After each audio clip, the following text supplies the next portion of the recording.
definitely will be looking at volleyball and lots more. On that note, I want to welcome you once more. And quickly, let's go straight to the main business of the day. And we've got Jones Ingram here in the studio. He's the head coach of Lagos State Cricket Association. Fantastic to have you here again. Thank you again.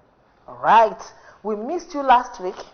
You talked about the final squad for the in fact, let me say the National Youth Games, where Lagos State definitely representing under 15 boys and girls.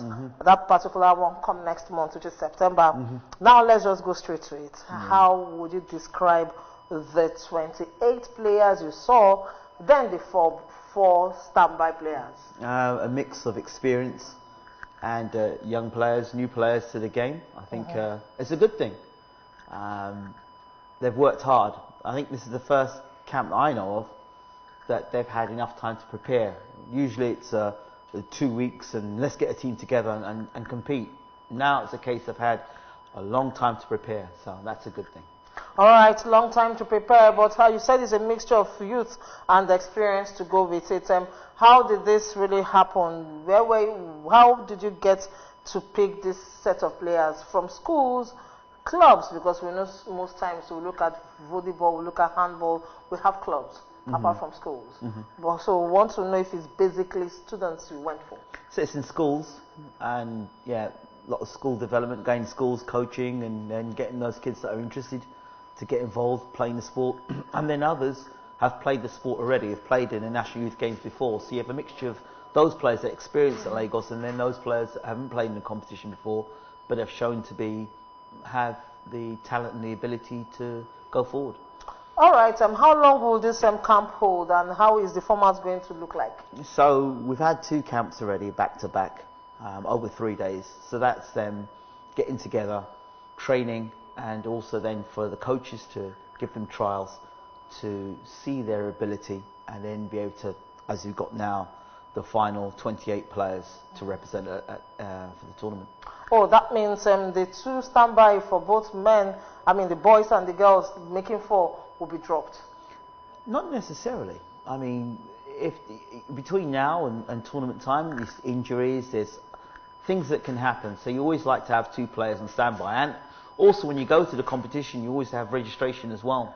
And at registration, there's always a possibility a player may not make it through because of they look at a player and they think that person's overage. So, we don't have any overage players, by the way. Everyone is under 15, so which is fantastic. All right, since you went back to schools, that means since they're on holiday, it makes life a bit easy for you and for the coaches, then at the same time for this, the kids in camp. So with the way it is, would you say it's a good time to really have such a program, knowing fully well all schools are on holiday? It's brilliant because you can train from Monday to Friday. You can do every day coaching and playing and training and having a good look at the players. One of the biggest challenges is getting released. Some of these players are in boarding schools, so this has been a good thing during the holidays to get these players together. So yeah, it's been a blessing, the holidays. All right, your expectation from this, because we know how they performed last National Youth Games. This is another time to now really make a big statement, and for the students boast that they have got a high or world-class coach in Ingram Jones. So do you think they can make a big statement right now? Wow. Let's put it this way. Last National Youth Games we played under 15s, we didn't do ourselves as well as we should have done. And then the same under 15 squad went on this year to win the championship for the Southwest. So they're the best team in the under 17s.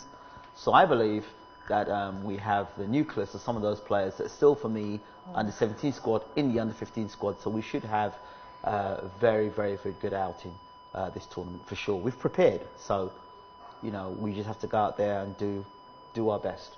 All right, we know at the senior level, we've seen girls do not so bad. Right now, looking at this, I'm not saying, well, you should take sides, but all the same too, you've seen the kind of development you've been able to record with these 2 teams. Which particular team, is it the boys or the girls that you're expecting to really make huge statements at this stage? I'm expecting Lagos to make a huge statement at this tournament. Well, girls are not doing badly. The girls are doing very, very, very well. Indeed, they're doing very, very well. And it's one of my objectives to see more girls cricket and support the girls even more so. So, yeah, but all I'm interested in is Lagos being doing well. All right, then we'll now look at before I let you finally go, after the youth games, what next? For you, The national, schools will be back. When schools will be back, then the national sports festival. That's the big one. You know, it's with the seniors. So that's war. And we are going with the intention to win. And everyone is training very hard. The guys and the girls are training very, very hard on a Saturday. So, yeah, we're putting the work in and we're giving ourselves time. All now we're training. The tournament's not until November.